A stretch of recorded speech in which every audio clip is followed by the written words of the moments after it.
Good evening, folks. It's Diamond with the Oppenheimer Ranch Project, Magnetic Reversal News, Shinrin Yoku, and Yurt Life, bringing you a grand solar minimum update Sunday, February 11th, 6:30 p.m. Mountain Time 2024.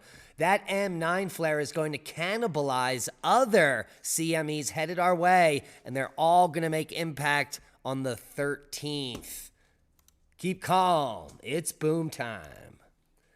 A classic nor'easter is in the works and could be high impact for the East Coast. Yes, we're just a couple of days away from the next big snowmaker in the Northeast and Atlantic Canada.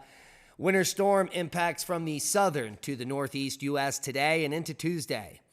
Heavy snow will continue to impact parts of the southern plains into tonight, and a few tornadoes, very large hail, and isolated wind damage are all expected through tonight from southeast Texas into parts of Louisiana and Mississippi. Heavy to excessive rain from tonight through Monday may cause areas of flooding from northeastern Alabama into the Carolinas. Winter storm watches and warnings up for many states across the country. And heavy snow over the last 24 hours in New Mexico brings much needed moisture to the region.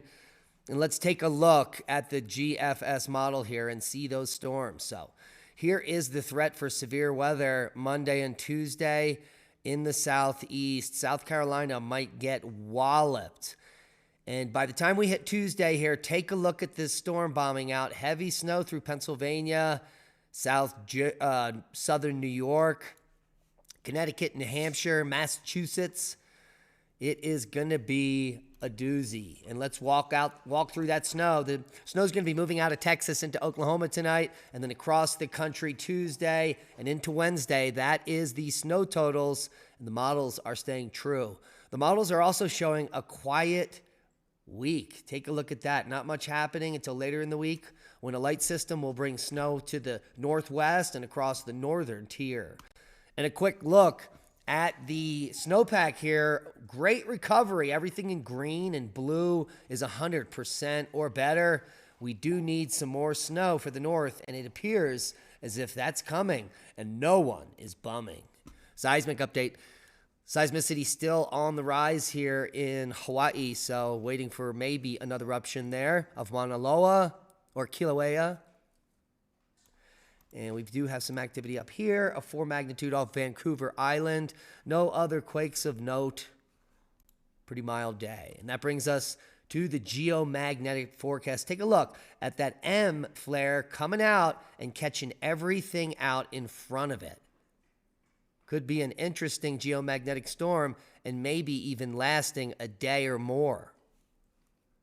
It all depends on how this all lines up. Looking at the WSA Enlil solar wind prediction, and you can see the cannibalization. That means that a faster CME catches up with others, and they all arrive at once. And in fact, the 3-day geomagnetic forecast is for KP6 on the 13th. The detailed forecast has not been updated, so don't bother clicking on that.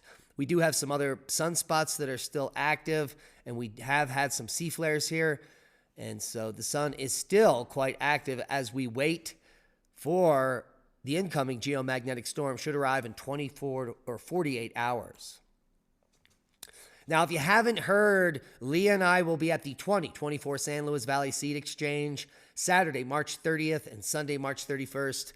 And I just got a confirmation call that we will be speaking on the topic that we proposed. They didn't initially have us, but there was a cancellation, and we were the runner-up. So the medicinal property of hops. Leah and I will talk about a plant that many people don't think exists in Colorado, actually grows all over this area. And it is quite medicinal and also part of the Cannabaceae hemp family. So how do you like them apples? Join us the last 2 days of March for an amazing event with food, vendors, and lots of discussions, including ours. And that's a boom to knowledge. Please share this video as we are shadow banned. We need your help to grow. Become a Patreon. Support the work we do. We love you. Be safe. And we'll see you at the Seed Exchange.